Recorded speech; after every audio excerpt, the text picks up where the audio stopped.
Yo, Haitian, go crazy with it. Go crazy with it.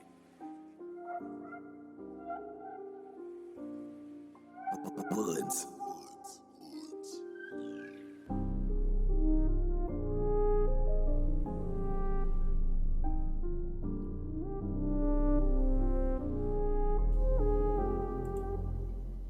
Hola los peoples!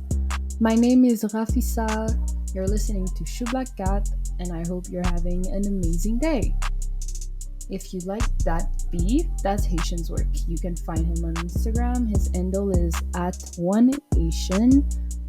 That will be 1, the number 1, HAYSHUN. Today's episode is titled It Takes Two to Tango. Let me show you why.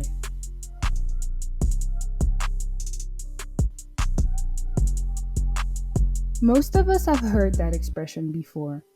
Essentially, it means that to get something done, all parties need to put in similar effort. It's usually used when talking about relationships, not necessarily romantic ones. A friend once told me that in every relationship, we should make sure everyone is on the same page, and I agree with that. In the romantic department, people usually try to categorize their feelings in the hopes of understanding their magnitude. We say, I appreciate you, I like you, I love you, or I'm in love with you, in the hopes that a significant other could also understand the feelings we have for them and reciprocate these feelings. We often forget a very important point. We define these feelings differently. The way I see it is, liking a person is like having a crush. You enjoy their company, and maybe you don't really know them. Thinking of them may make you smile, but logic usually wins where the heart loses. When you love a person, their vibe, aura, actions, and thoughts, you're ready to make certain sacrifices for them. When you fall in love with a person, it's because of the little things. The little things that make discovering someone's true nature feel like solving a puzzle that you will never really solve, but it's worth trying to solve. That person feels like a piece of yourself. The way I define liking, loving, and falling in love determines the way I deal with my feelings, how invested I get, and so much more. Many might disagree with me, and that is normal because we won't all define these notions the same way. I always chuckle when I see people saying that their significant other said I love you first, because unless their reply was asking, what do you mean by I love you? Technically, they're not even sure what they're bragging about. If you don't know how your partner defines I love you, then how do you know what they mean by that? And how do you know if you reciprocate their feelings? Well, usually we don't take into consideration the fact that we define these things differently. We expect others to act a certain way according to the feelings they said they had for us. You know, these feelings we didn't clearly understand in the first place. When I say it like this, it sounds kind of absurd. But it's true. Most of us ask, really? Why? Instead of how? Or what do you mean? Well, what about love languages? Two people could define love the same way, have reciprocal feelings for one another, and still express these feelings differently.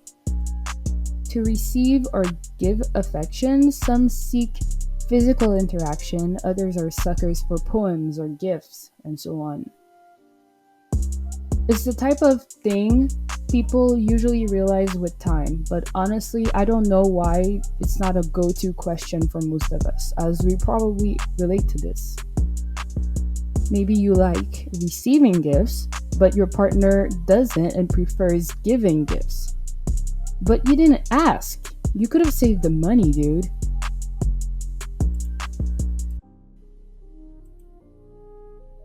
This is not only about romance. I once got mad at a friend for going out with my ex. To be fair, I also got mad at my ex. I like to believe that if she had come seen me to talk about it beforehand, I wouldn't have expressed disagreement. Not that it wouldn't mean much, but who am I kidding? I don't know how I would have actually reacted. The point is that in a friendship, I would expect my friend to come to me first, or at least to have a conversation about it and lay it on me easy. But everyone doesn't have the same expectations. Maybe if my friend had been in my shoes, she wouldn't have cared much about any of this. Maybe she wouldn't have expected me to come to her. That would explain why she wouldn't have judged it necessary to come to me about this. This misunderstanding could be blamed on our different ways of defining the girl code, or whatever you want to call it. We could not agree as our idea of what is to be done or not in a friendship was different.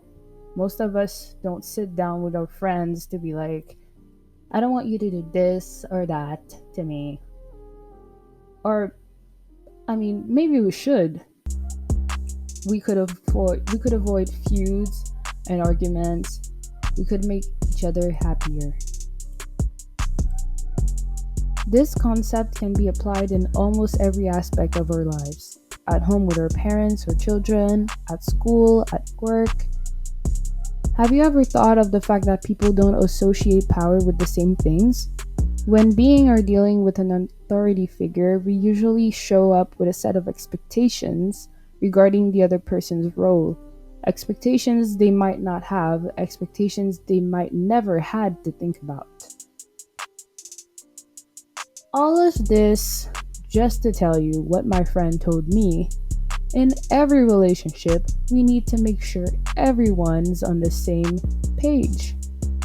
Because if you don't understand the steps in the same way, you might be too, but you won't tango.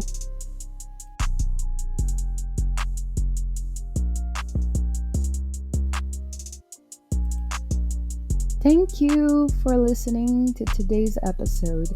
You can follow Choublak4 on Instagram. That will be CHOUBLAK4, the number 4. You can also subscribe to whichever platform you're listening this from. I am an artist and you'll find my work on Instagram. My handle's at Rafisarelo. That will be RAFISARELO. Have a blessed day. Ciao, ciao, bye bye.